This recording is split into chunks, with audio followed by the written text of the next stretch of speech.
जय माता दी। मेरे सभी प्यारे दोस्तों, मैं लक्ष्मी शर्मा बड़ों को चरण स्पर्श, छोटों को प्यार और बराबर वालों को दिल से नमस्कार करती हूँ। ओम गणेशाय नमः। आज की हमारी कहानी है गणेश जी की भोला भक्त की कहानी। कहानी बहुत सुंदर है, पूरा जरूर सुने और दूसरों को भी शेयर करें। कहानी भक्त धन्ना जी का जन्म मुंबई के पास धुआन गांव में एक जाट घराने में हुआ। उनके माता पिता कृषि और पशुपालन करके अपना जीवन यापन करते थे।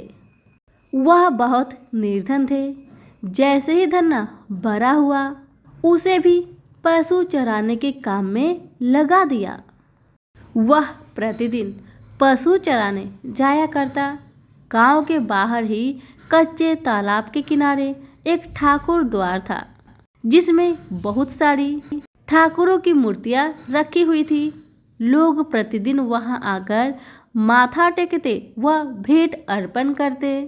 धन्ना पंडित को गणेश जी की पूजा करते, स्नान करवाते व घंटियां खड़काते रोज देखता।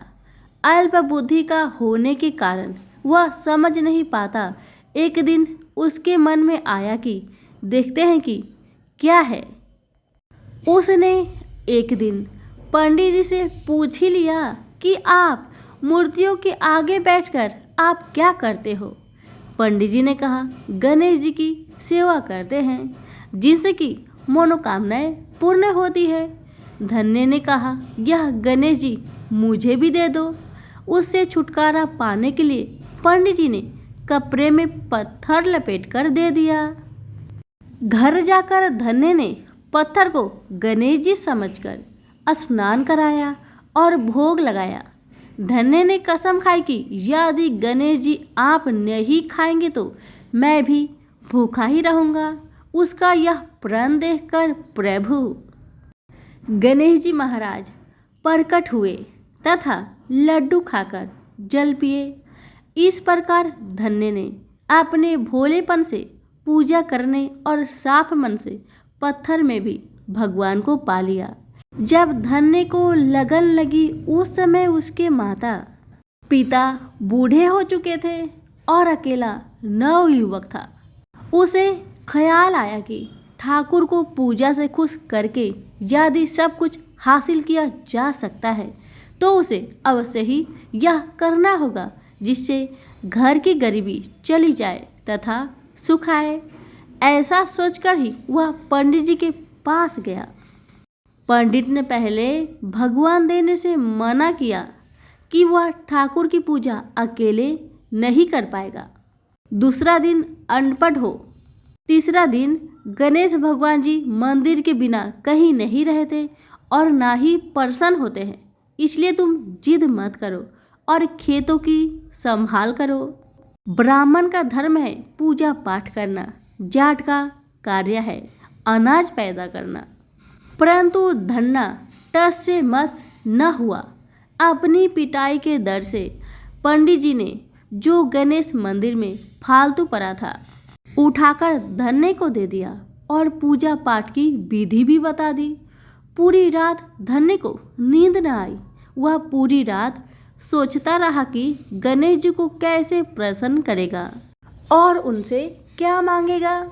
सुबह उठकर पहले नहाने के बाद गणेश जी को स्नान कराया। भक्ति भाव से बैठकर लड्डू पकाई। उसने प्रार्थना की, हे प्रभु भोग लगाओ, मुझ गरीब के पास लड्डू ही है और कुछ नहीं। जब और चीज़ें दोगे तब आपके आगे रख दूंगा। वह बैठा गणेश जी को देखता रहा। अब पत्थर भोजन कैसे करे। पंडित तो भोग का बहाना लगाकर सारी सामग्री घर ले जाता था, पर भले बालक को इस बात का कहाँ ज्ञान था। वह व्याकुल होकर कहने लगा कि क्या आप जाट का प्रसाद नहीं खाते? दादा तो इतनी देर नहीं लगाते थे। यदि आज आपने प्रसाद न खाया तो मैं मर जाऊंगा, लेकिन आपके बगैर नहीं खाऊंगा। प्रभु जानते थे कि यह मेरा निर्मल भक्त है, छल कपट नहीं जानता। अब तो प्रकट होना ही पड़ा। 1 घंटे और बीतने के बाद धन्ना क्या देखता है कि गणेश भगवान जी लड्डू खा रहे हैं। भोजन खाकर प्रभु बोले, धन्य जो इच्छा है मांग लो, मैं तुम पर प्रसन्न हूँ। धन्य ने हाथ जोड़कर विनती की, जो आपकी भक्ति करते हैं आप उनके कार्य सवार देते हैं। मुझे गेहूं दाल व घी दीजिए, मैं खुश हो जाऊंगा। यादी जूता कपड़े 7 प्रकार के अनाज, गाय या भैंस, सावरी करने के लिए घोड़ी तथा घर की देखभाल करने के लिए सुंदर नारी मुझे दे। धन्य के यह वचन सुनकर प्रभु हंस पड़े और बोले, यह सब वस्तुएं तुम्हें मिल जाएगी। प्रभु बोले, अन्य कुछ? प्रभु, मैं जब भी आपको याद करूं आप दर्शन दीजिए, यदि कोई जरूरत हुई तो मैं बताऊंगा। तथास्तु, भगवान ने उत्तर दिया। हे प्रभु, धन्ना आज से आपका आजीवन सेवक हुआ, आपके अलावा किसी अन्य काम नहीं लूँगा। धन्ना खुशी से दीवाना हो गया, उसकी आंखें बंद हो गई। जब आंखें खोली तो प्रभु वहाँ नहीं थे, वह पत्थर का गणेश वहाँ पड़ा था। उसने बर्तन में बचा हुआ प्रसाद खाया, जिससे उसे 3 लोकों का ज्ञान हो गया। प्रभु के दर्शनों के कुछ दिन पश्चात धन्य के घर सारी खुशियाँ आ गई। एक अच्छे अमीर घर में उसका विवाह हो गया। उसकी बिना बोई भूमि पर फसल लहलहा गई। उसने जो कुछ प्रभु से मांगा था उसे सब मिल गया। किसी ने धन्य को कहा, चाहे प्रभु तुम पर प्रसन्न है, तुम उनका सेवा करना कभी मत छोड़ना। सभी प्रेम से बोले, गणेश जी महाराज की जय हो।